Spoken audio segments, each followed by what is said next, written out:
এত রাগ ভালো নয়, রাগলে তোমাকে লাগে হাউসের ভিতরে ভয়। আসছি মালামাল নেওয়ার জন্য। কেমন আছেন? আমি আমরা ভালো আছি, আপনারা ভালো আছেন? কাছে আর আসবো না হাউসের ভিতরে আসছি তোমায়, আমাদের ভালো আর বাসবো না।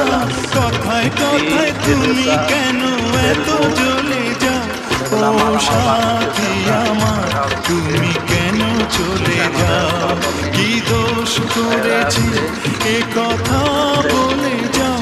ও সাথী আমার, তুমি কেন চলে যাও? প্রবাসী ভাই বোনেরা